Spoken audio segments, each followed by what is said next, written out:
Hello, Omega Dimensions here, back for another Tsukihime part. We finished Arcwade's route last time, and now we're going to start CL's route, the second route.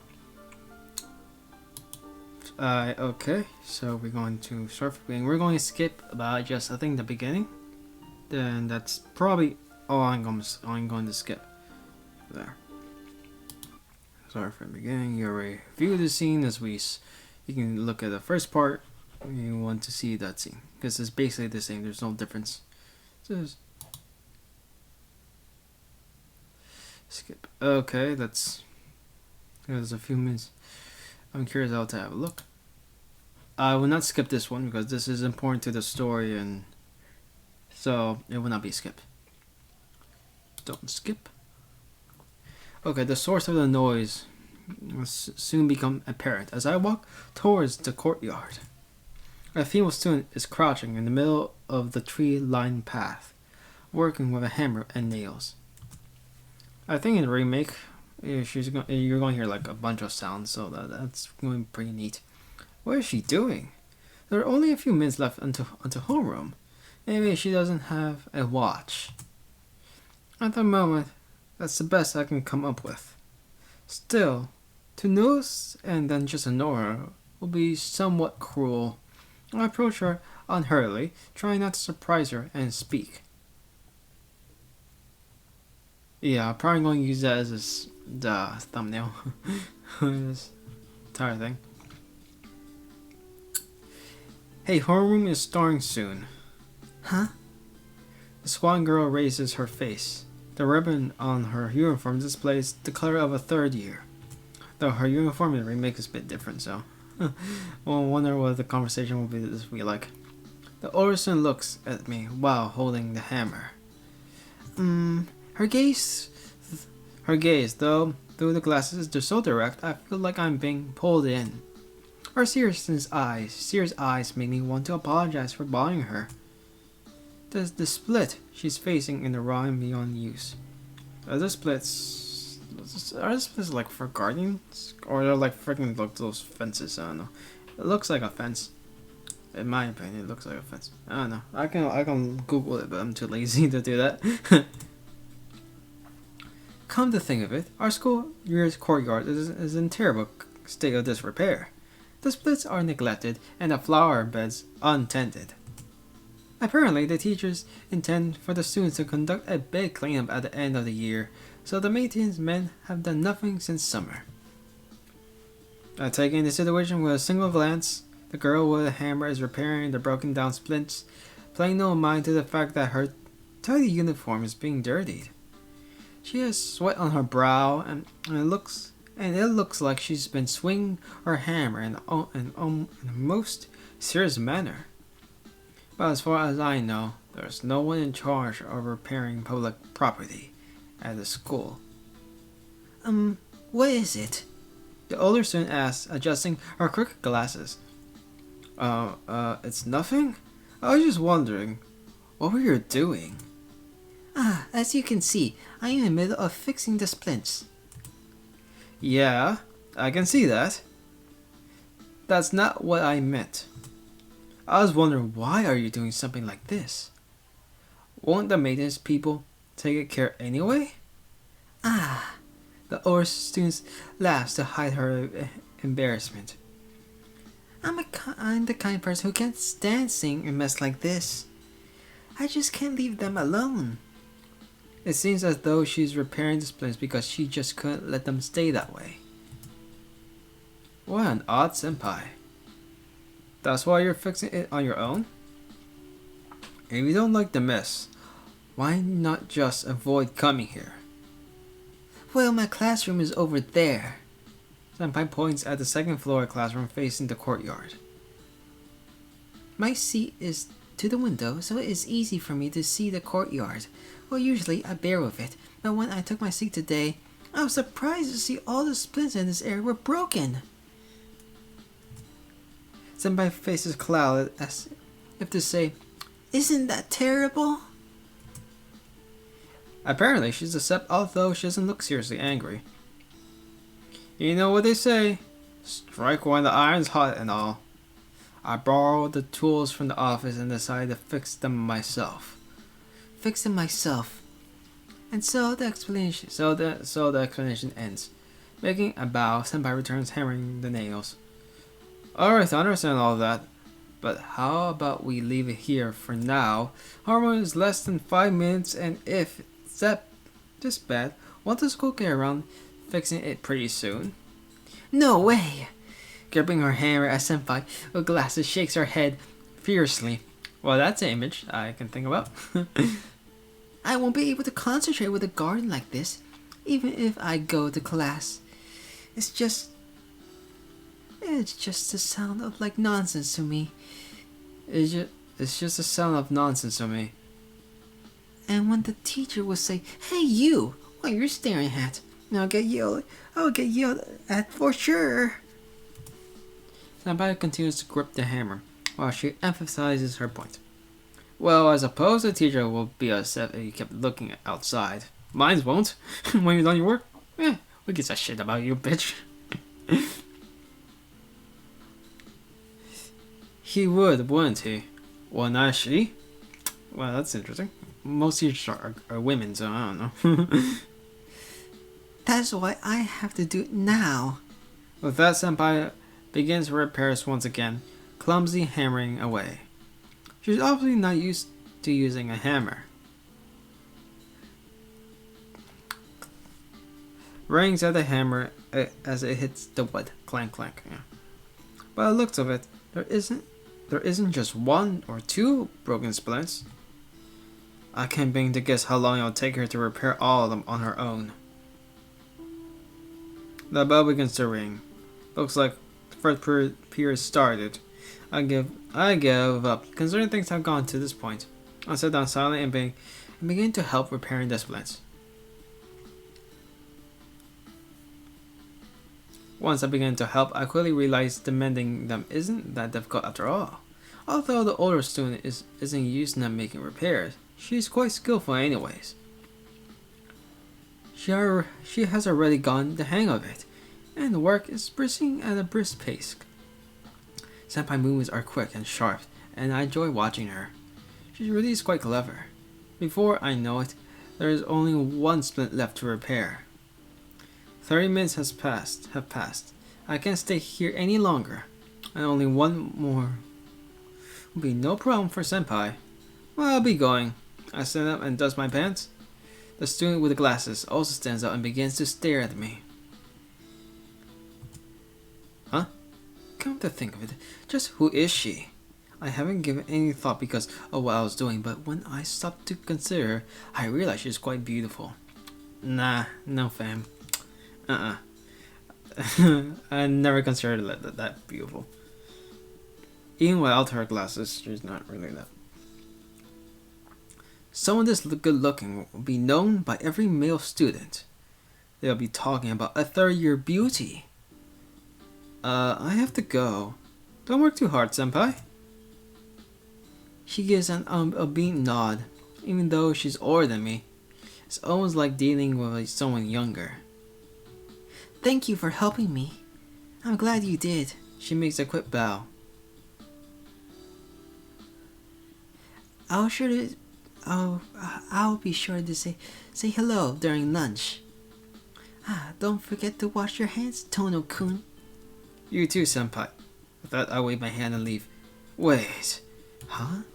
Have I met you before, Senpai? Eh? Senpai cries out in surprise and mischievously puts on a depressed face. Tono-kun, you've forgotten about me? Forgotten? No, I don't think so. If I have ever met a beautiful woman like her, there's no way I'll forget.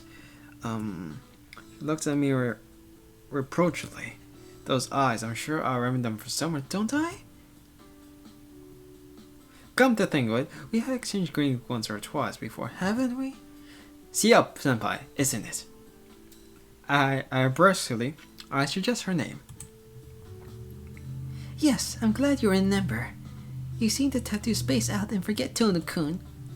I don't think I spaced out, but there's nothing I can do about the fact I forgot. Yeah, I forgot. We all know that that's not the case now, right? See you later then. That was like briefly mentioned, like near the end. Sorry for keeping you. Gio Senpai bows again. I watch her go out and start walking towards the school building. When I reach my class, it's already the break after first period. I step into the room while everyone's busy and talking. My desk is in the window and seat in the back of the row, so I sneak there without drawing attention. When the attendance is taking in second period, everyone will be saying, "Hey, when did Tono get here?" It is a strange quirk in an otherwise dull class, but I guess the plan won't work this time. Yo, truant boy, it's totally unlike you to be late. I sigh. It feels like reality is being hammered back into me after the pleasant time I spent with Senpai. What was that sour face of yours? Being late when I'm actually on time. What do you think you're doing? Hey, listen, I'm not coming to school for your sake, you know. What? But I'm coming to school for your sake. That's so unfair. Words fail me. I wonder, I have many times before how I ended up knowing this guy. That's what my friends tell me all the time. His hair is dyed orange, his ears pierced. His vicious glare that screams he will pick a fight with anyone, anytime. And he's wearing a rebellious clothes. As I said, like the thing in the first part, that doesn't really look rebellious. Those are the clothes that I'll wear, like on a daily basis, because I like that type of fashion. But that doesn't seem rebellious. Because if you wear that, and people see you wear it, that's like, whoa, look at this guy. Why are you going to a wedding, job interview, just for like wearing a freaking dress shirt? I find it annoying. Ino Ariko is the only free spirit outlaw in our university oriented high school. Maybe because it's a university type of school, I guess. We've been bitter enemies since middle school, right? If you make a carefree face like that in front of your rival, you better be prepared for trouble. In any case, Ariko is a loud guy. Yo, morning Tono. Tono, before I know everyone in the class, is looking at my way and greeting me. Shut up, Ariko. You're running my chance to slip into class unnoticed. And why am I your rival anyway? There are plenty of other tough guys around, so stop bothering me. Well, he still owes me close to 10,000 yen from middle school. So I guess that does make him my enemy. Why are you only mean to me, Tono? You're like a saint to everyone else. It's not fair. What? You just figured that out? Life is not fair. You really only mean to me. I didn't try particularly hard to be cold to Ariko. That's just the kind of relation we have. Like all my friends, all my friends are like that. I'm mean to them and they're mean to me. Just like freaking siblings are. By the way, Ariko, was a chronologically late night owl who never shows up until second period doing here in homeroom? No, it's very odd. I was thinking that too.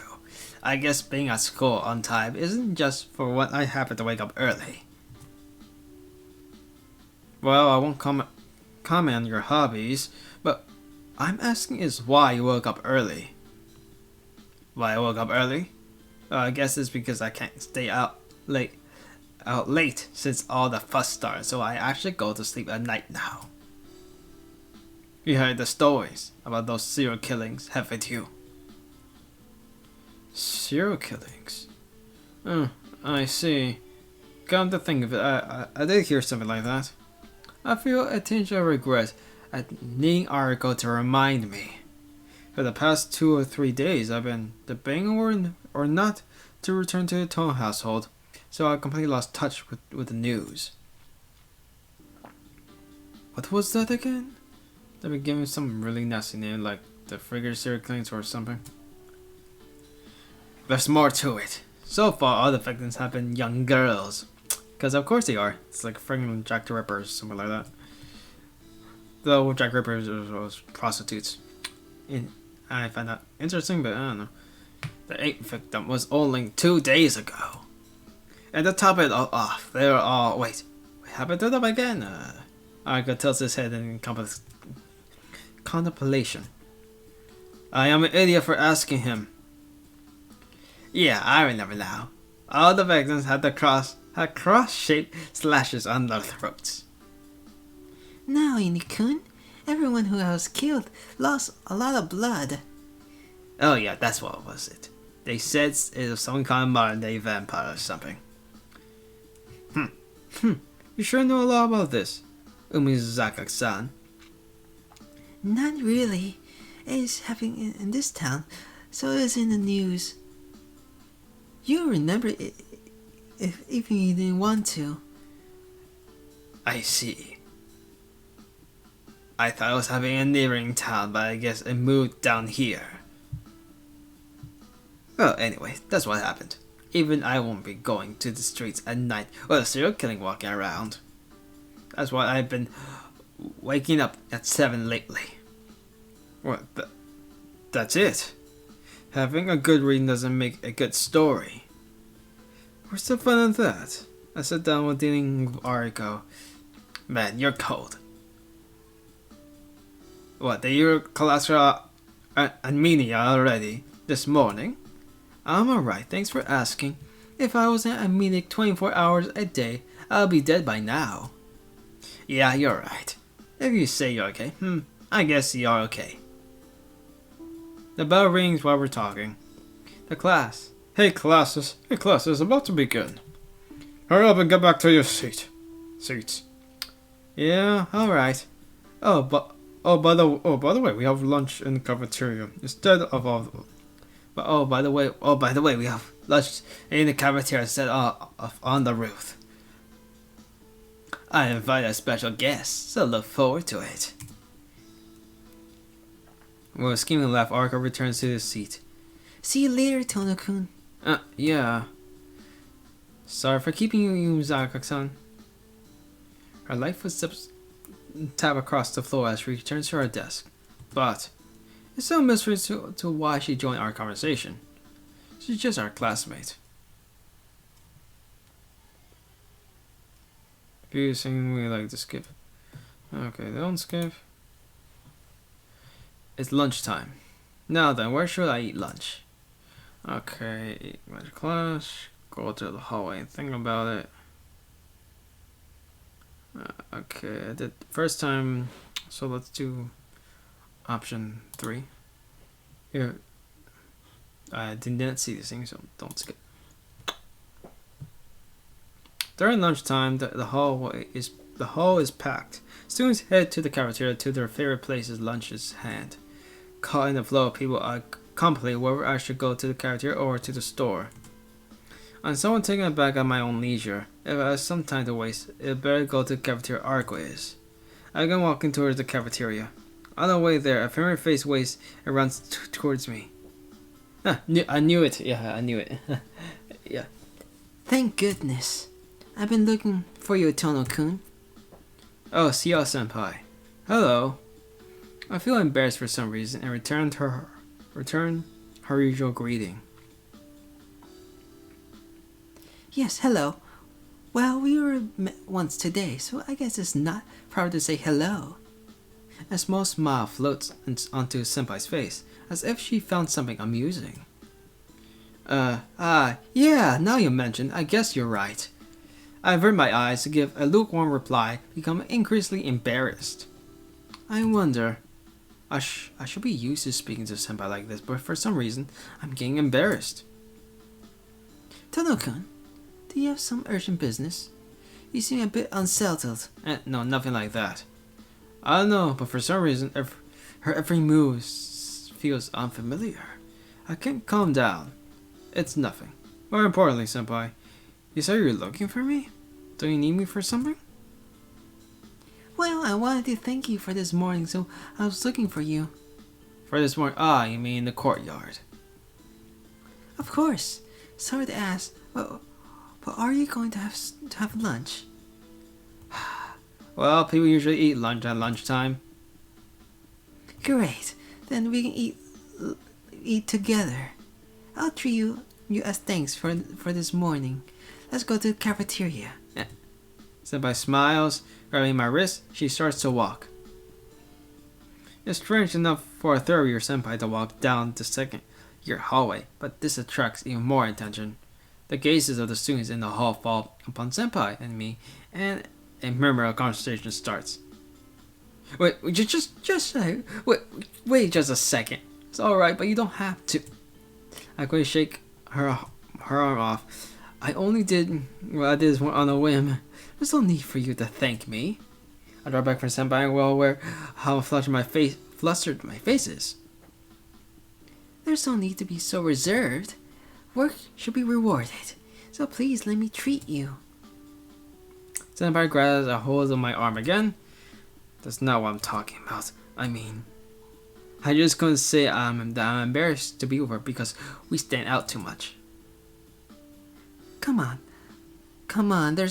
There won't be any seat left if we don't hurry. I'll listen to the details after we get to the cafeteria. Senpai starts walking, pulling my arm with a tug. Any further questions will bring any more stares from the people around us in the hall. I don't know what senpai is planning, but I peacefully accompany her to the cafeteria. Almost all the seats in the cafeteria are taken. I had spent 10 minutes in the hallway, first spaced out, then talking with senpai, so empty cafeteria seats are pretty non-existent. I'll stand in line, Tonakun, so please get some seats. Is there any food you don't like? If there is, it's now time to let know. Nope, there isn't. I'm not picky with food. Very well. Unless it's friggin' curry. You nearly collapsed in friggin' Kazu no Toya. I won't take long. Senpai lines up with everyone else. It seems my only choice is to accept that she'll be treating me. But there aren't any seats left. I look around the bustling cafeteria. You can't even find 2 seats at this hour, let alone 2 seats to get there. I sigh. As plain as day is a table with not only 2, but not 3, but 4 on the complete seats. There's only one student sitting there at the table, and it seems he's noticed me while I'm looking around for a seat. Yo, Tono! A student vigorously waving his hand is my dear classmate with dye orange hair. My head hurts, but there is anywhere else to sit. I have no choice but return the wave and towards the friend is sitting. You're late. I told you to hurry because I invited a special guest today. What the hell have you been up to? Arika begins to complain as soon as we are face to face. Yeah, I got the thing you did. So who is it? About that, she promised me yesterday she'll come, but she declined this morning. She says she has someone she wants to thank or something, so she's busy this lunchtime. Ariko sighs as he eats his shiraka udon. Someone she wanted to thank. Those words catch my attention. That special guest won't happen to be Ariko, that special guest won't happen to be a third-year student, wouldn't she? Whoa! Ariko's body jumps in shock. A rather energetic girl wearing glasses? Whoa! Ariko begins quivering. The student at the tables around us stand up as if to make a fast escape. Are you psychic? Ariko points at me fearfully. No, that doesn't mean I'm psychic. Sorry to keep you waiting. Good to see you found a seat, Tono-kun. There. Empire rises with a smile, carrying a silver tray. Ariko's eyes are wide open in surprise. Huh? Inu-kun? What a coincidence. Still smiling, Senpai takes her seat. Huh. Ariko gives a shook response. Here you go, Tono-kun, please. Here you go, Tono. Eat until you're full. Even after all this time, I still can't shake off her smile.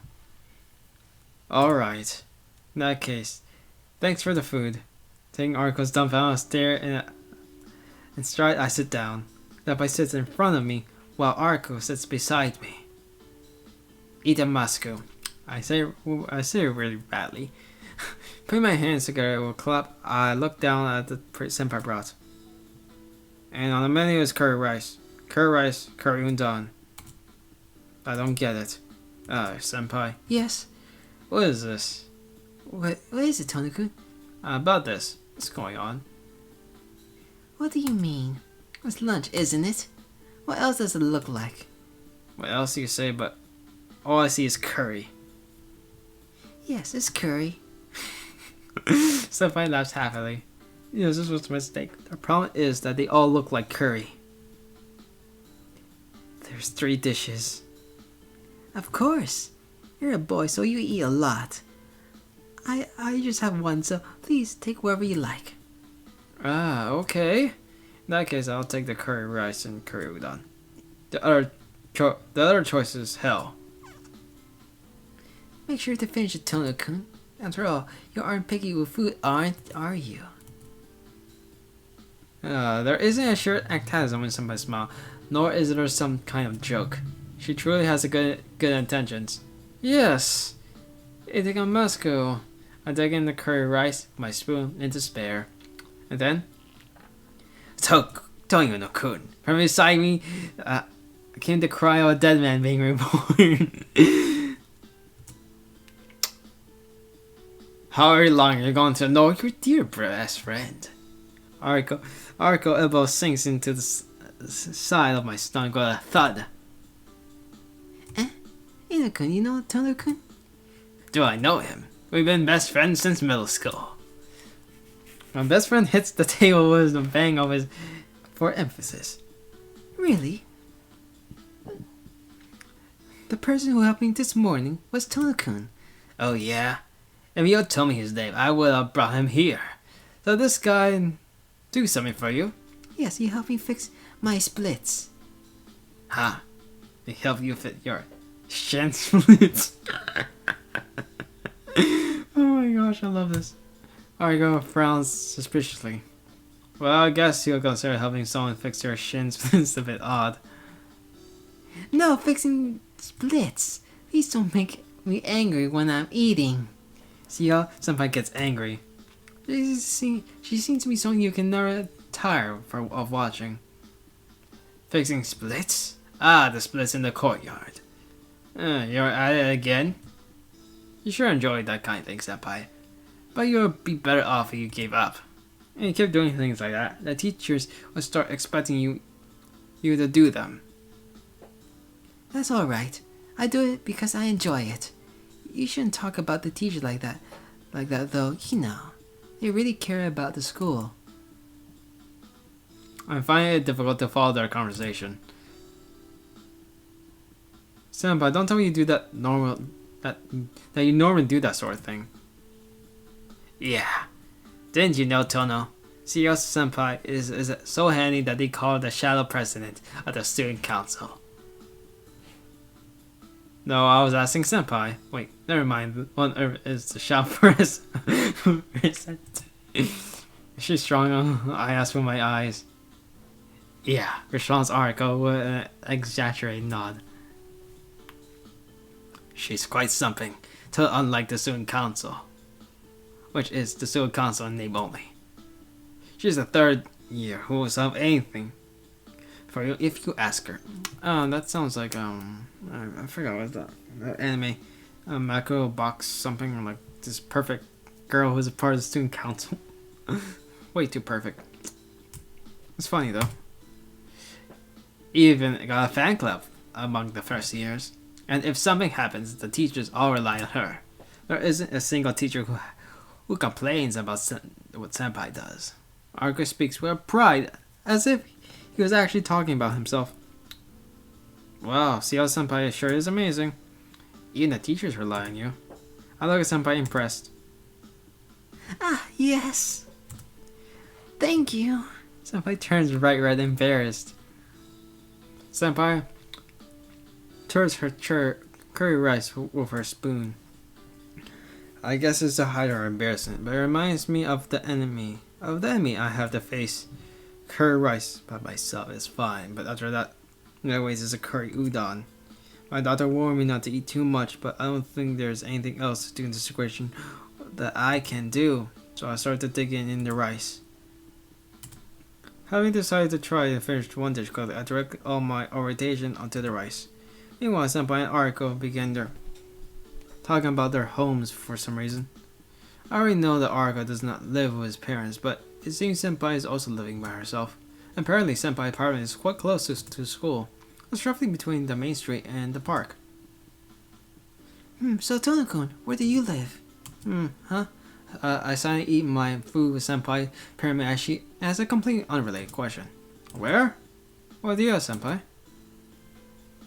You already heard where I live, right, Tonokun?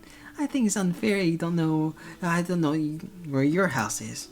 Unfair? You worry about the strange things, Senpai. That's not strange. If I don't know where you live, I can't visit you if something happens, right? I'm still eating the curry rice. I have a feeling that something has to be said that I should jubilant about. A visit? You mean you'll come and visit me if I catch a cold or something? No, I wouldn't. I don't have any plans to visit at the moment. Smiling, Senpai replies instantly, as if stating the obvious. It seems like the Europria is premature. Senpai doesn't seem to have any unusual intentions. I see now. That's just the way she is. I guess I have to tell you. Yeah, my house is nearby. Only about 40-minute walk. There's a resident district on top of the hill. There's a resident district on top of the hill, right? Just goes a little further and you'll be there. Oh yeah, you're moving today, right? Argo strikes his head on the desk. Senpai tilts her head slightly. Moving? Donakun, were you a transfer student? Huh? Senpai asks a strange question. Argo meets my gaze. Listen, I've been here since the first year. We know each other since then, right? Why are you asking if I'm a transfer student now? But Donakun, you moved yesterday, so... Moving doesn't automatically make you a transfer student. I'm just changing my address, not my school. Until now, I've been living with some relatives in the neighboring town. I'm just going back to my real home, that's all. The Senpai who wears a look of surprise seems to understand. I see, you only changed your residence. So now you live in the outskirts of town. Yeah.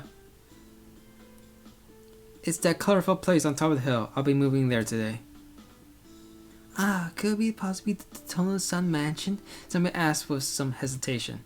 The Western-style house, top of the hill, is probably seen as something special by the residents of this town. I haven't been there for 8 years, but even in my memories, the Tono mansion was ridiculously large. Yeah, that's right. I don't think it is the right place for me either, but it's too late now that I'm done moving.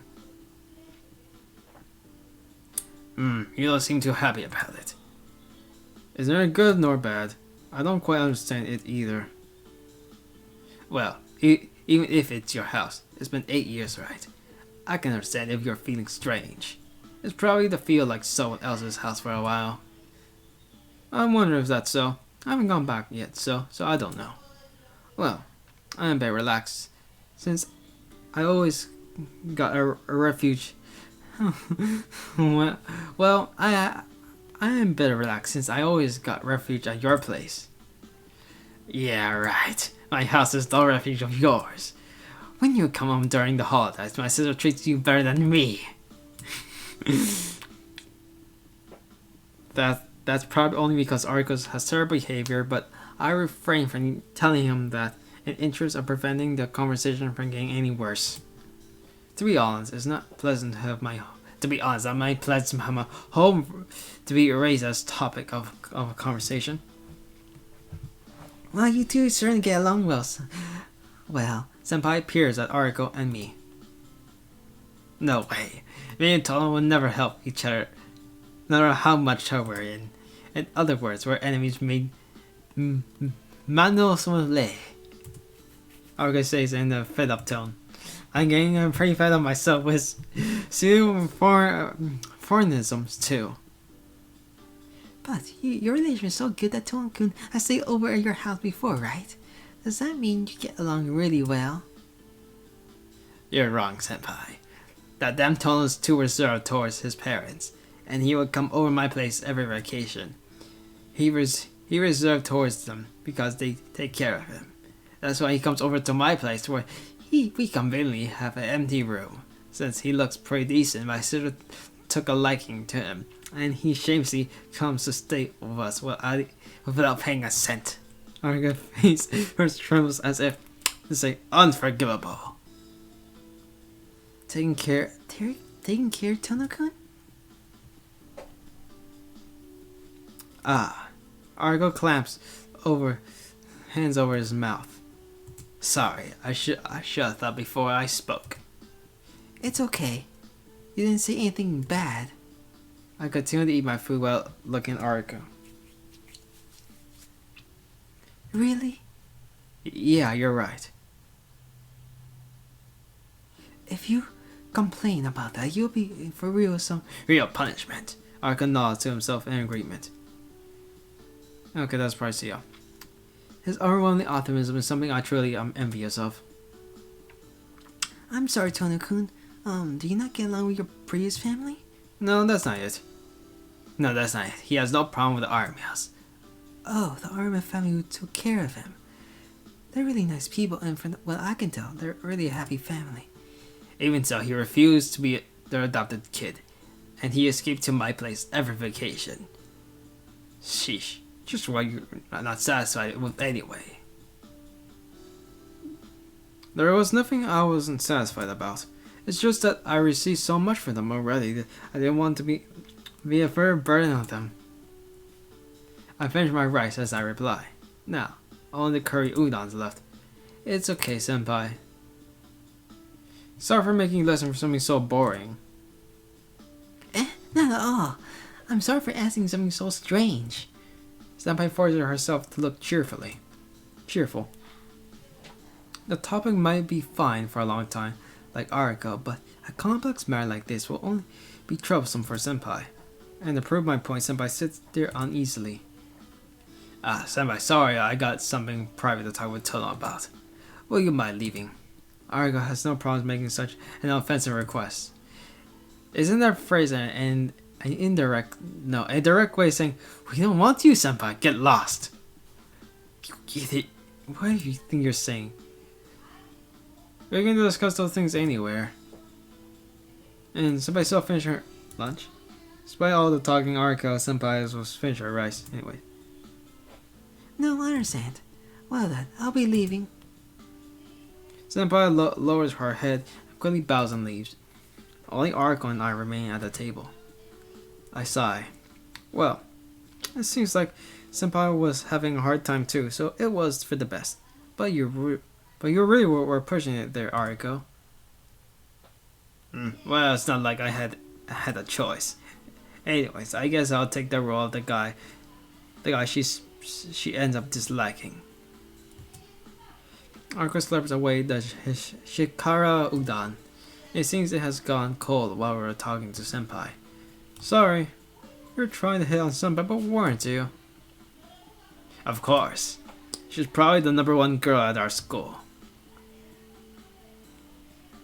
But she isn't the type that cares something like that. Then she's not worth it. Oh yeah, I really do have something to talk to you about in private. Ariko's voice turned seriously. I split my chopsticks with a snap and began to eat my udon. What's wrong? Why so serious all of a sudden? I'd like you to know right now that I don't have any money. From today onwards, I'm going to be living a life as a penniless student. It's not that, damn it. What I want to know is this. What's really going on with you, Tono? What do you mean? I've been at the Armas since primary school, right? You've been You've been in arms, right? I don't know why, but it's been 8 years already. Your dad has basically deserted you. Why is he calling you back all of a sudden? I see. In his own strange way, Arko is worried about me. He didn't desert me. He just kicked me out of the house somehow. Tono-kun, if there's ever was a family that kicked their own kid out of their house somehow, that is not a tragedy, it's a calamity. Oh, it's a party joke, but it's boring, it's not funny. Arko spreads his arms and shrugs. Yeah, I guess you're right. When you get kicked out of the house, all you can really do is laugh. And then he says some cliche line like, never step foot in this house again or something, right? That's what people will call a desertance. Come to think of it. I never heard of why you're deserted. Who knows? That's something I would like to know too. Well, you don't want to talk about it, you don't have to. Grabbing his bowl with both hands, Arko drains what's left of his chiraka udon. Lunchtime is short. Following Arko, I decided to quickly finish my curry udon. Would you like to skip? Okay, don't skip. The last class of the day ends. I don't feel like going to the mansion right away, so I blankly stare out to the window overlooking the school grounds. The classroom is dyed orange by the sunset. It's like a red watercolor paint and it hurts my eyes. I don't like red. I feel like it soaks deep in the black of my eyes and I want to throw up. It seems I'm weak against things that resemble blood. No, I should say I'm weak against blood itself. 8 years ago, I had a near-death experience. I was in an accident and I was injured in the chest. I tethered between life and death for days. I should have died instantly. No, you actually died. That's what you learned from the last route. But miraculously, I survived. Maybe it's because of great medical treatment. However, the injuries were so severe that I don't even remember the accident. 8 years ago when I was a child, I felt a thud pass through the middle of my chest. Then I passed out. When I woke up, I was in a hospital bed. All I could remember afterwards was the pain and the cold. I don't remember much of the accident, but even today, the scar on my chest remains. I guess the numbers of fragments of glass pierced my chest, leaving the burn like scars there in my back. Actually, I was quite surprised at being saved. Ever since then, I frequently collapsed from anemia-like dizziness and caused a lot of trouble for others. Maybe that's why my old man believed I was unfit to be the heir of the Toon household and entrusted me to our relatives. The wound of my chest, huh?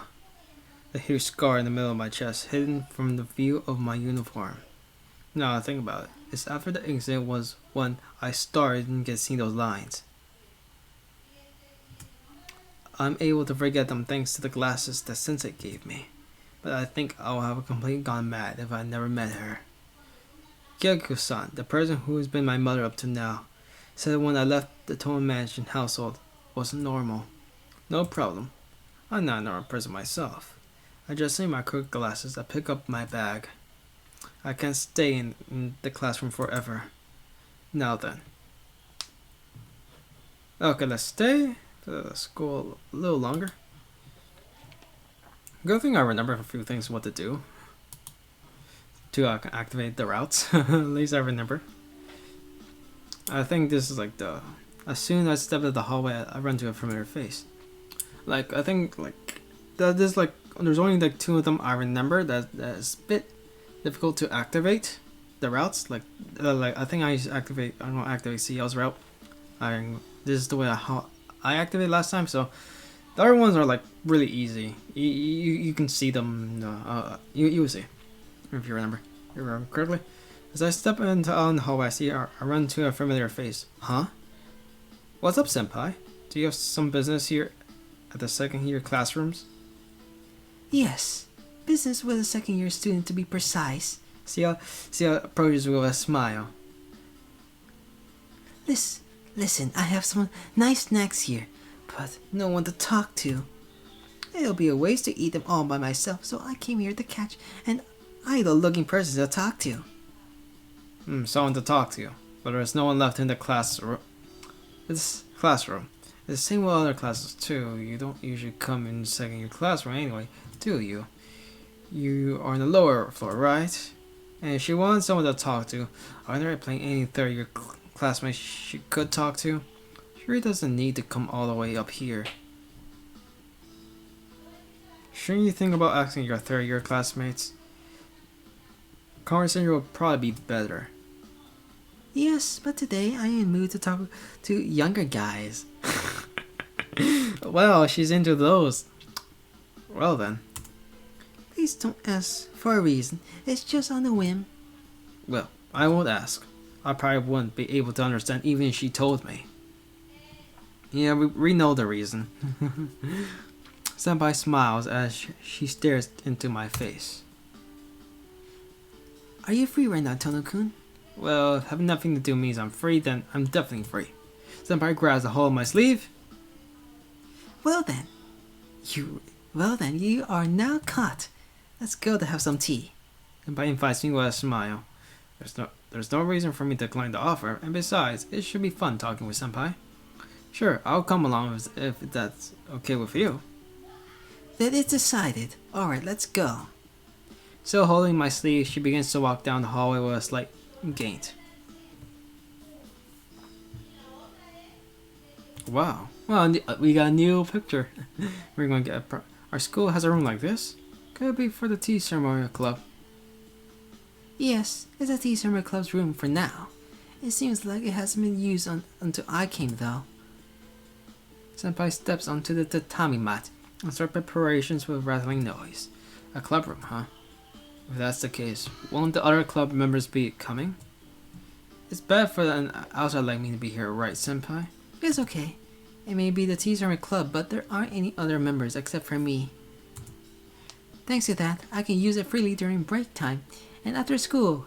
Here we go. Smiling, Senpai begins spreading the cushions. Tea is tea, but it looks like this is really going to be serious tea ceremony. To be honest, I'm a bit overwhelmed. Senpai, I don't have the slightest clue what to do. What are you talking about? I only know about powering bit up to the powering bit myself. Myself? A blunt replies, Senpai puts the teapot, some cups, and some tea cakes onto the plate. We're just going to have a casual conversation, so there's no need to be formal. So formal. It isn't any fun that way, isn't it? Smiling softly, Senpai pours tea into her own cup. I just don't get you, Senpai. Mumbling, I pour my own tea. I slurp some, picking up the tea cake and eating it in my mouth. I slip again at the tea. I was never involved with it, but with the Armin family is a prominent tea ceremony family. Being raised in a household like that, I'm used to drinking tea and doing nothing. Senpai looks at me with some somewhat troubled expression. What's wrong, Senpai? You look like a bit unhappy. You already viewed this. No. Don't skip. I was just a little surprised how calm you were about all this, Tono-kun. Really? Well, my family is a strict one, so I'm used to these kinds of things. More importantly, Senpai, do you have something you want to talk to me about? I do. The continuation of what we were talking about during lunch. Huh? What we're talking about during lunch? You mean about my family? Senpai nods to indicate a yes. If you don't mind, I would like to hear more about it. I was curious about it since we stopped halfway. It's not that I mind about hearing about my family, but isn't it very interesting? It'll be a waste of time. I don't mind if it's not interesting. I just want to hear about it. You sure are you are eccentric, Senpai. You are sure eccentric, Senpai. Maybe I am, Senpai laughs. Alright then. Let's continue from before. You said you moved to your home? What do you mean by that? Senpai asks in full curiosity. Well, the conversation afternoon must have been pretty fragmented for Senpai. She didn't know any of the circumstances. Let's see. Basically, I'm the guy who's been deserted. I was very injured after getting caught in a traffic accident when I was 9 years old. The injuries themselves somewhat healed, but after that, I was easily collapsed from anemia and threw up my food. That's why I was entrusted to my relatives, the Arimas, while I recuperated. Oh, so in other words, the Arimas have been your parents who raised you since you were 9, right? That's right. I knew my old man hated me for some reason, and once I had been entrusted to the Arimas, I could never go back home. Go back to the Tone mansion, that is. That's why, well, I thought I would just continue to live as a son of the Arimas forever. That's what I thought, but my old man kicked the bucket recently. That's when they told me to return to the mansion, now that my old man is no longer there, and I finally agreed to them. And that's pretty much is my domestic situation. I end my story like that. So Yao Senpai gives a little nod silently. May I ask one thing? Sure, if I can answer it. Go ahead. Alright then, I'll ask. Do you dislike your previous family? My priest family, the Arimas, who raised me as my parents? My mother and father weren't my real parents. An unfamiliar building of all I doubt was a home to strangers, but completely regardless of that. No, I like them. There are people who didn't care, but I wasn't related to them by blood. They were so warm to me that I felt bad about being depressed all by myself. And all for them to love me no matter what, I didn't think it was a bad thing. I was loved by these people. That's why soon, even one day sooner, I have truly truly become family to them. I've been telling myself those words since I was young, just a very, very long time ago. Over and over, I swore I would still practically pass out. Just like Argo said, I don't have a single complaint about the Armagh family. They treat me well, and I think I respond to their affection too. Between us, even though I knew we were just playing at being family, if it was just all an act, I didn't feel any pain. No, I was happy instead. In a way, I considered the Army family parents. Army parents and made the ideal nuclear family. But it's no good, is it? Yeah, despite everything, there was a line I couldn't cross. This isn't your real family no matter what I did. I couldn't get those words out of my head. I knew I should have been ignoring it, but I just couldn't do it. I didn't know if I'd call it a childhood experience, but it had already become like a curse to me. Somehow, no matter where I was, I felt like a stranger to my family. Senpai is silent. Avoiding my gaze, she huddles her shoulders apologetically. See, it was boring after all, right? That's why I said that would be a waste of time. No, that's not true. It was a very meaningful story. Senpai forces a smile and tries to defuse the situation. But it was a little surprising because I thought of you as an easygoing person. Well, I am a pretty easygoing person. It's my personal philosophy to enjoy the present as much as possible. You are happy enjoying what is to come rather than being concerned about what happened before, right? Well, actually, that was the opinion I inherited from Ariko. Enjoy what's to come? That sounds nice.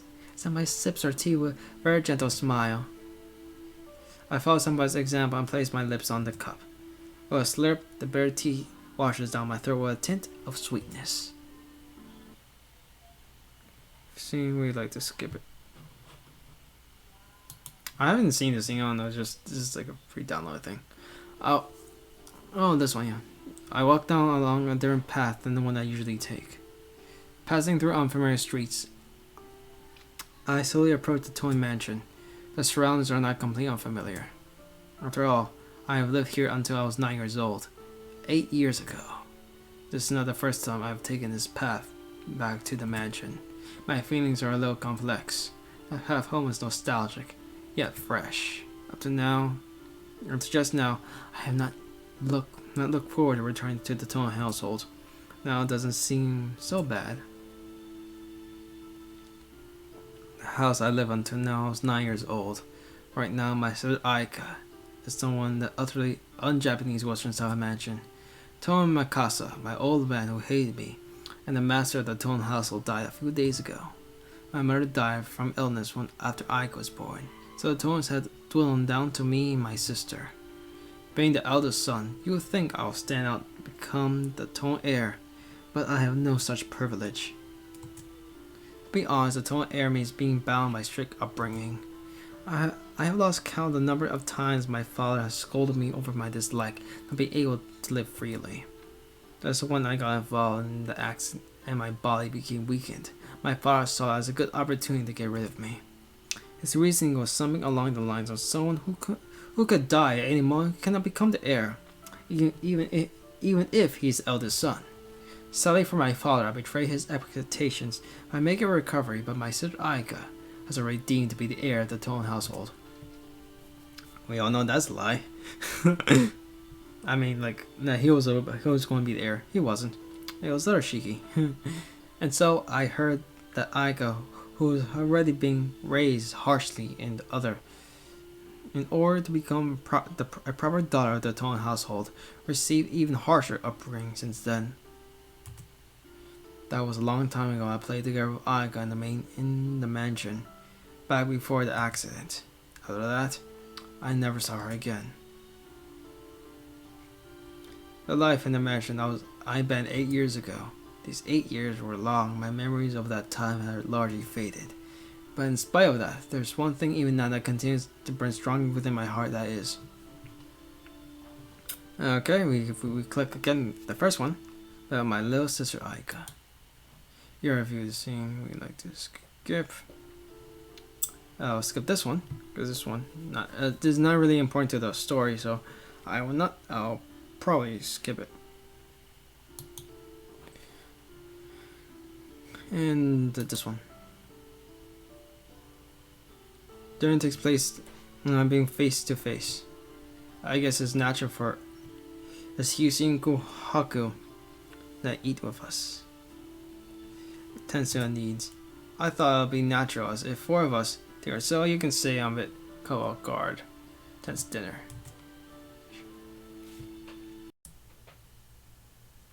Hello, okay, I'm back on. I did, not probably going.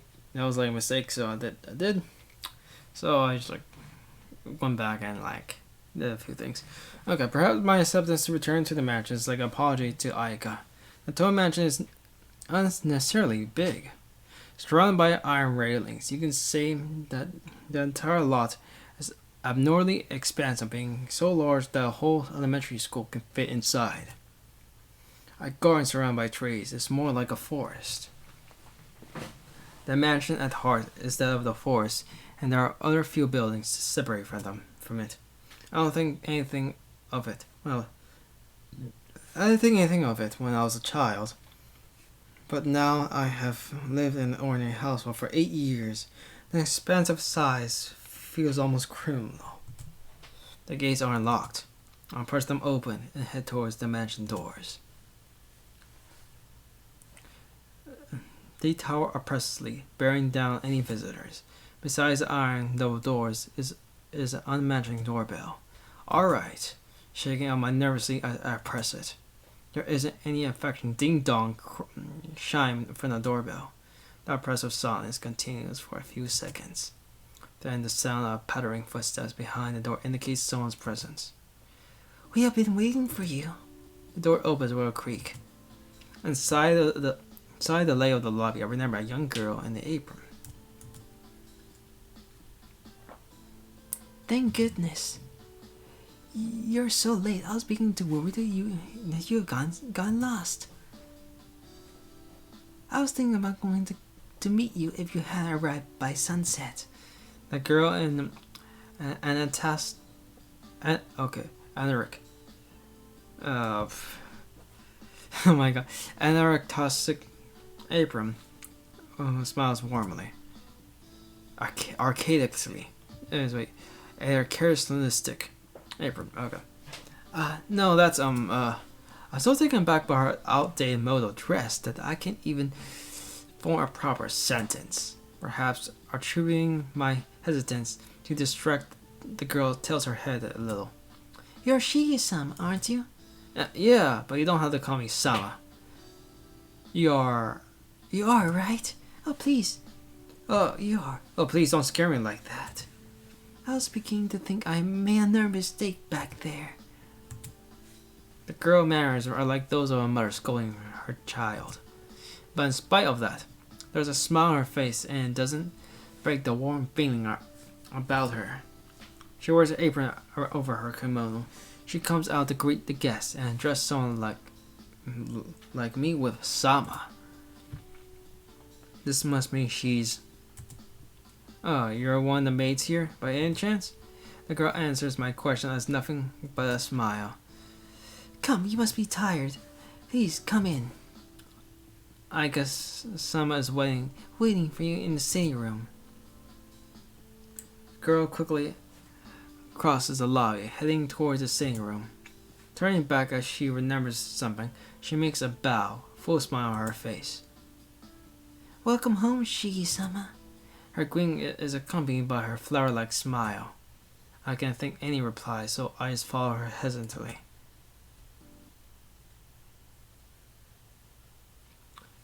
Guided by the girl sitting in the sitting room. I'm gonna wait. Hello, okay, I'm back. I don't know. Well, I'm recording this again because I lost the recording for this part.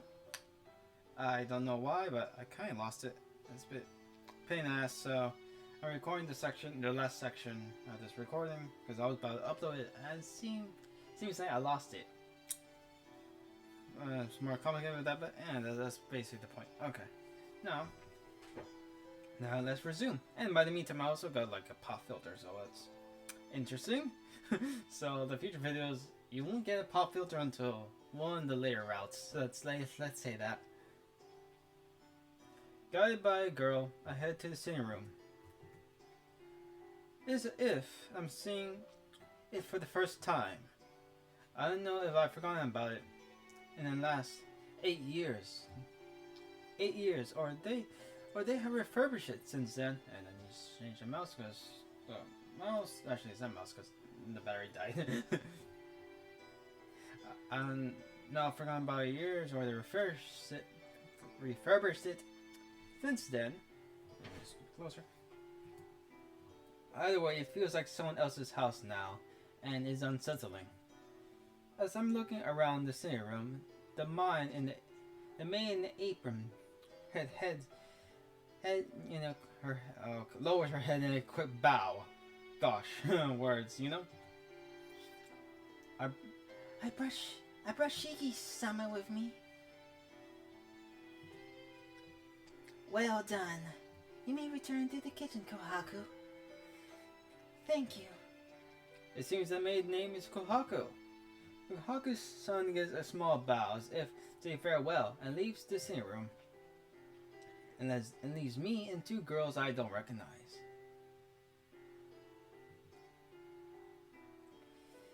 It has been a long time, Nei-san.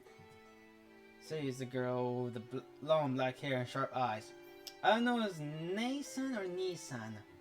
I confused the both. I think it's Ni-san, but I don't give a shit. At least not now. All my thought process stopped at once. My mind goes blank, and I can't think of any words of greeting. All I can do is nod with a yeah. I don't think it can be helped. This Aika that I have not seen in 8 years is not the Aika I remember. She's completely transformed into a proper young lady of a noble family. Noble family. Okay. Ni-san? The black-haired girl tilts her head slightly. Perfectly, all I can say is dumb-sounding things.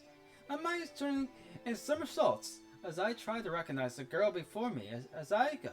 It seems like Aika has already recognized me as her brother. You do not look well. Would you like to rest before we talk? Aika throws a sharp glance in my direction. It's just my imagination. She looks like she's in a bad mood. What do you mean? She's always in a bad mood. Women are like that, right? Just kidding.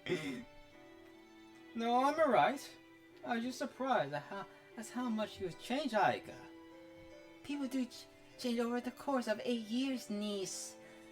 Nice. Like I was like thinking. We are at the age of... We are in the age of change. Or do you not think we will remain as we're forever? What is this?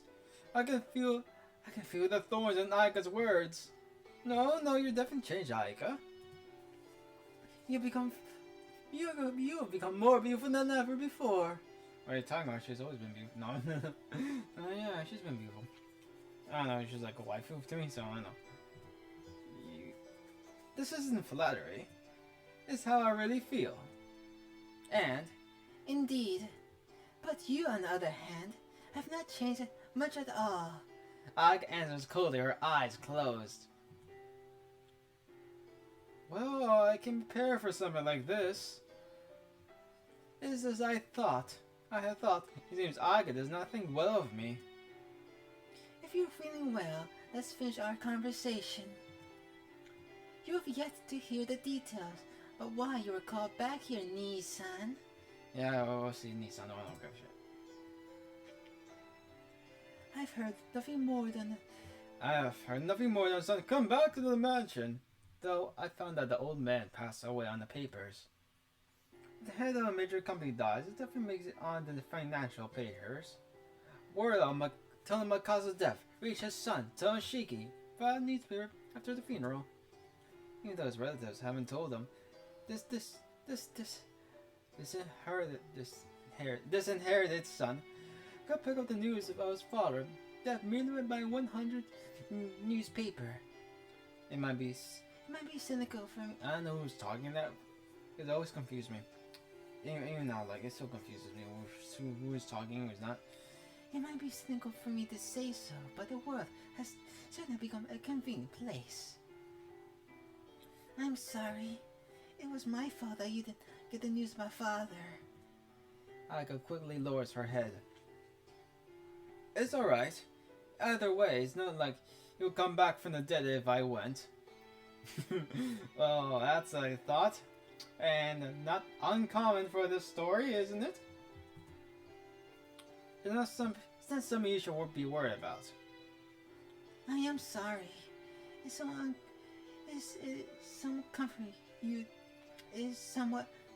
to hear you say that. Aga's face is serious, but this is not the topic I care much about. A funeral is a sermon for those who cannot let go of their feelings, for the deceased to achieve such a detachment. Yeah, he sounds like an asshole like that. For someone like me, who cut off such feelings a long time ago, there is no need. Calling you back here was my idea.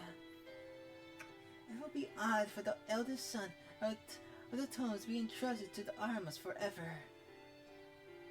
Now that father has passed away, the only Tones by blood are you and I, Nissan. I don't know what father was thinking when he trusted you to the Armas, but he's no longer with us, so there's no longer any need for you to live with them. That's why I had you come back here. That's all well and good, but I'm quite surprised you were able to get our relatives to agree with this. Wasn't it they who came up with the idea of leaving with Armas in the first place?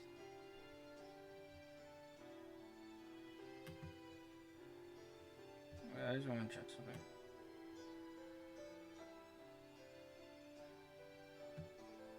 Okay.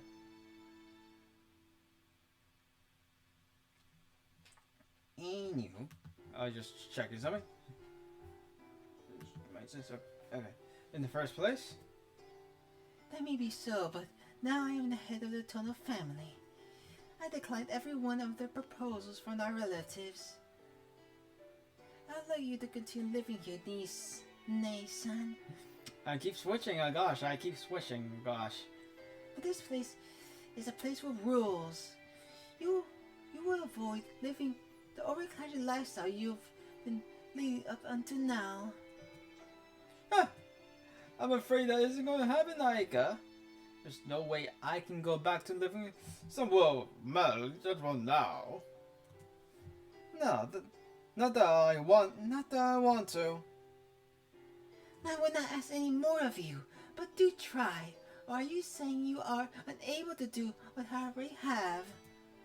Aga shoots me with a cold look. It feels like she's hitting me with a grudge against her leaving me here for the last 8 years. Alright, I get it. I'll try my best. Aga stares at me as if she doesn't quite believe me. Though, not unwarranted, because we don't really follow the rules in this house. You do not need to try, as long as you get the results. Her pose is dignified, her words are merciless. Let's get back on to topic. Right now, you and I are the only ones living here. I did not care for having too many people around, so I cleaned everyone out. Eh? Hold on a second, Aika. You clear everyone out? You won't want to run in. You wouldn't want to run in one of our relatives in the mansion, wouldn't you, Nissan? I put off most of the servants, but there are enough for you and I, so there are no problems. Wait, no problems? You're going to get attacked at our family meeting if we do something like that. Oh, please be quiet. Rather than having the mansion overflowing with people, wouldn't you feel more relaxed with just the two of us here? Well, that's true. I will feel relaxed, but you're only gonna have the family, Aika. If you go around abusing your powers like some kind of dickhead, our relatives are not going to keep quiet. Even the old man didn't go against their opinions. Indeed. That's why Father entrusted you to the Arimas. I, on the other hand, have despised him ever since I was a child. I am not going to put up with their whining any longer. Not gonna put up with. Look, Aika.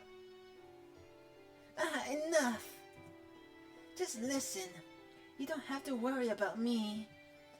Please just worry about your own life from now on, Nissan. I can see it's going to be different for you in many ways. Aika says subtly and look away a little. Now then, if there's anything you don't understand, ask her. Hisui. She looks at the girl standing by her side. The girl called Hisui bows expressionlessly. This is Hisui. She'll be your personal maid from now on. Is that acceptable with you? Hold on, a personal maid? You mean... In other words, she's your servant. Aika declares as if it were obvious. I can't believe it. Fitting with the Western style of the house, the girl and the maid of a stanza as if it's natural to do so. Hold on. I'm not a kid, you know. I don't need a servant. I can take care of myself. Would that include the cooking and the laundry? But Aika's pretty sharp at pointing these things out. At any rate, now that you've returned to this house, you obey my directions. I don't know how you live at the Arma house, but you're living at the Tone house now. Please accept everything given to you. Ugh. I can't say anything, and I drift my eyes towards Hisui. As I expect, she simply looks back at me expressionally like a doll. Well then, Hisui, please show Nissan to his room. Yes, my lady. Yes, my lady. Okay, that is Hisui's voice. Hisui approaches me with a childlike presence. I know, like, Aika's voice is like it's a little taxing. Not as taxing as some other voices, but as Ariko's voice is like really taxing on my throat. Why did I give him that voice? I had no idea. I don't know, it fit with his personality, so I gave him that voice, you know? That raspy voice. Yo, Toto! Yeah, like that. I'll guide you to your room, Shiki-sama. Hisui heads towards the lobby. Sighing, I head towards the lobby as well. We enter to the lobby. The mansion is split into east and west wings, with the lobby in the middle. The lobby is the body of the bird, whose wings are in the halls, extending diagonally to the east and west. Each wing is about the size of a small hospital. I remember the house is constructed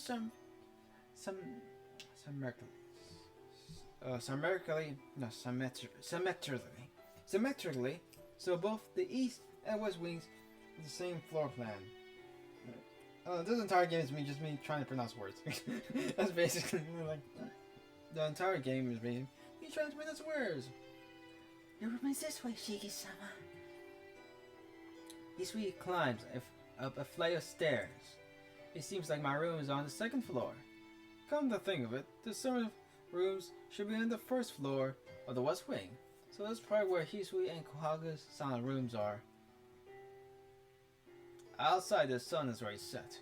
The girl in the maid uniform walks down the long, dimly lit hallway without a word. It's kind of feeling like a it kind of feels like a wonderland. Without thinking, I let my thoughts slip out. Did you say something, Shiki-sama? Ichiri stops and looks back at me. No, I was just talking to myself. Don't worry about it. After staring at me, Hisui bows and starts walking again. I guess this is what they call being a loss for words. The room Hisui led me to is not one made for a mere high school student to live in. I don't know, it looks pretty normal to me. Yeah, it looks... All I can see is really blue.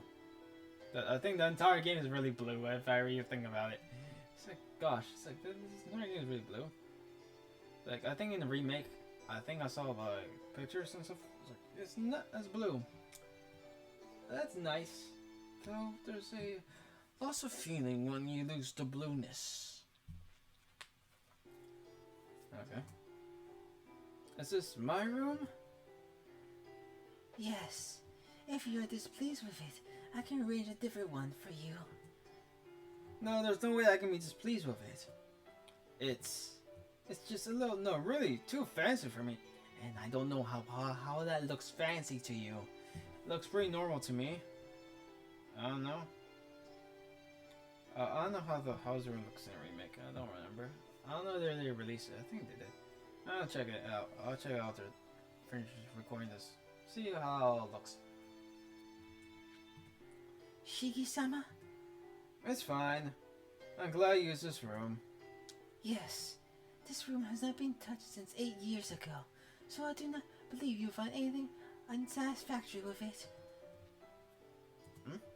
There's something a little odd about the way Hisui said that. It's as if she's implying this was once my room. Hey, is just my old room? That is what I've been told. Am I mistaken? Yeah, I think my voice cracked a bit there. Hisui inclines her head to the side slightly. I feel relieved. It seems the girl can express emotion after all. Oh, you have no idea. Well, it might be. It might be now. It might be now you mention it.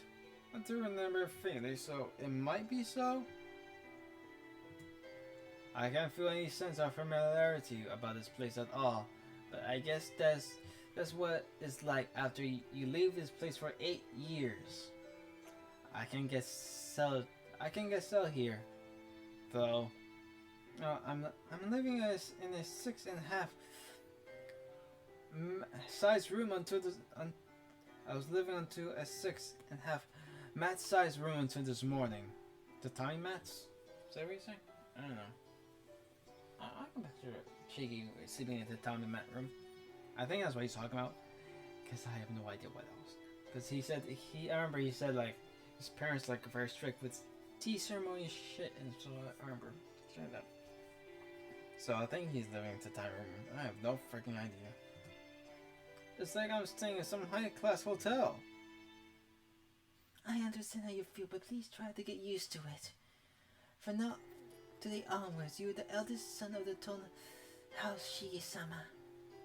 You're right. I gotta do my best to at least look like it on the outside. With a thump, I drop my bag on the table and stretch my back. I've been feeling a little stretched out with everything that's happened so far, but I guess I have no choice to adjust from today onwards. Shigi-sama, all your luggage has been brought here. Is there anything more you require? No, not really. Why do you ask? There was very little delivered. If there's anything you need, I can have it prepared. So please, do not hesitate to ask. And I also forget that his voice can be taxing to my throat as well. I see. No, I don't need anything more for now. I didn't have any much luggage to begin with. My luggage is just this bag, these glasses, and textbooks in my bag, and that white ribbon with unidentified owner. I have no idea who that is, but we'll find out as the routes progress. That's all. Anyways, you don't have to worry about the luggage. This fancy room is more than enough for me. I understand. Well, then I should come to call you in an hour's time. An hour? For dinner, you mean? Yes. Please relax until then.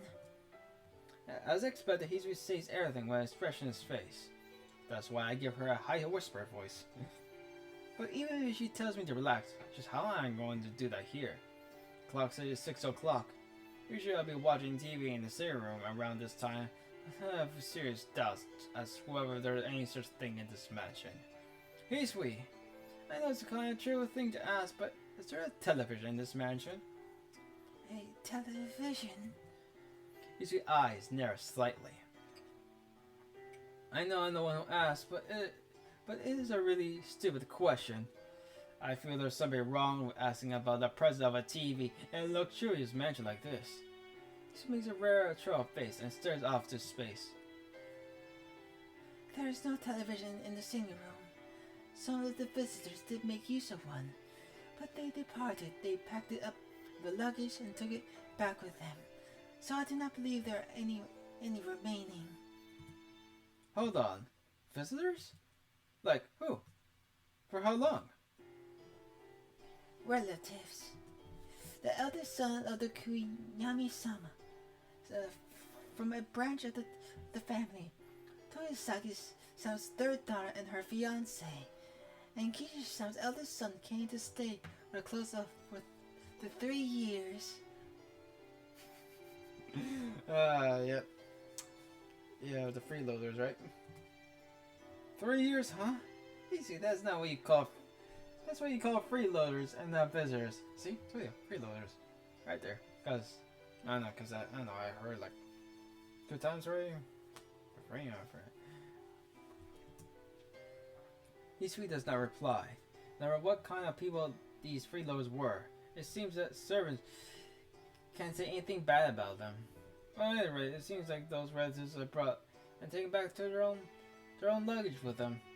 My old man hated the products of modern culture, thinking them all vulgar. There was no way he could ever watch a TV. Aigo has been educated by him for the last 8 years. Will probably be the same. Well, it's not like I'll die without one. Hisui is silent. Like a perfect example for servants, Hisui says nothing unless she's being asked a direct question. So you cannot be sarcastic with her. What a shame. Because I'm a very sarcastic person. This is of course kind of depressing for me. I want to make that expression face break into a smile somehow. But that seems impossible. It's just any half-hearted effort. She will show emotion. Like blushing. Is that emotion? Blushing? You're being shy and stuff, so it's very cute. And I think we've seen this already, so I don't need to explain it. Yeah. And I do not. I'll update that computer later. Okay. There was a library on the first floor of the West Wing, wasn't there? Maybe I'll go find something to read when I have some free time. Hisui does not reply. She stands there in the doorway. I don't think we've ever been to a library in like in the original game. In the original game, or even the sequel, I don't remember going to the library in the sequel actually. Like, I think the only time you ever see the library is like in Melty Blood. Those multi fighting games. Like, that's the only time you ever like see the library, if I remember correctly. I hope in the remake we can actually see it, because that'd be neat, you know? Oh, there was a library in the first floor. He doesn't reply. She stands there in the doorway. I can't even tell where she's looking. He's weak. He does not say a word. Suddenly, she looks straight at me. I believe there's one in Nissan's room. I believe there's one in Nissan's room. Huh? I have no idea what she's talking about. There's one of what? Television.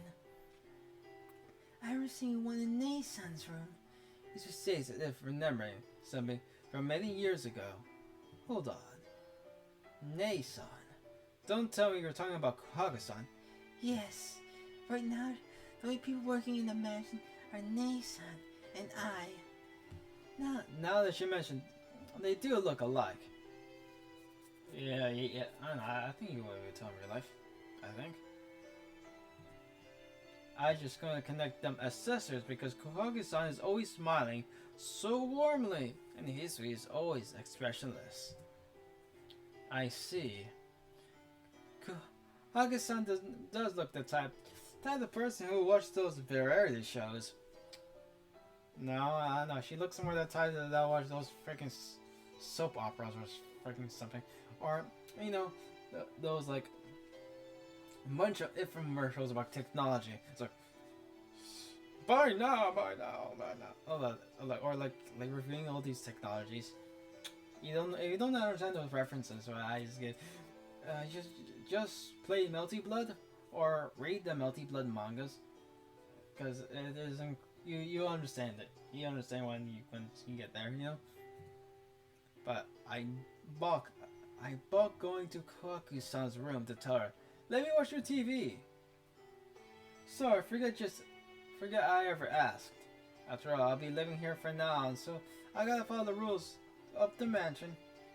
God knows what sort of cynical comment I'll be in for Aika if I start watching television. It seems I'll be leading a scholarly student life fit for a member of the Toad family from now on. Alright, I'll be brought on to dinner, so come and call me when it's time. You got other things to do, don't you, Hisui? She nods in assent and turns around. Suddenly opening the door, she leaves the room. Okay, don't skip. Dinner takes place with Aiga and I'm being face to face. I guess it's natural, as Hisui and Kage-san does not eat with us, standing behind us to tend to our needs. I thought it would be natural on all four of us to eat together, so you can say I'm caught off guard by this unexpectedly tense dinner. I should mention this point. I have totally forgotten anything related to table manners by now. Well, I do remember little pieces, but it's not like I'm a complete amateur. But humans tend to pack away unused memories into the corners of the mind. Attention was actually quite thrilling. Every one of my moves caused the Aiga to raise an eyebrow. When I think about it, I have to go through this every day, though. It's really depressing. Finishing dinner, I return to my room. It's still only past 8 at night. It's too early to sleep, so what should I do? I should stay in my room. Yeah, don't skip. Stretch from dinner, I loosen my shoulders. I stretch as far as I can, and then collapse onto the bed. Man, even there is hard work. Well, it's not like the knife and fork are really heavy. It's just Aiga's gaze is really severe. Are you there, Shiki-sama? Are you there, Shiki-sama? I hear Hisui's voice, allowing the knock at the door. Yeah, I'm here. Come in. Excuse me. Hisui enters with a bow. Okay. I've come to make the bed. You may not enjoy watching, so you mind relaxing in the sea room for a while. I'll be right back for supper.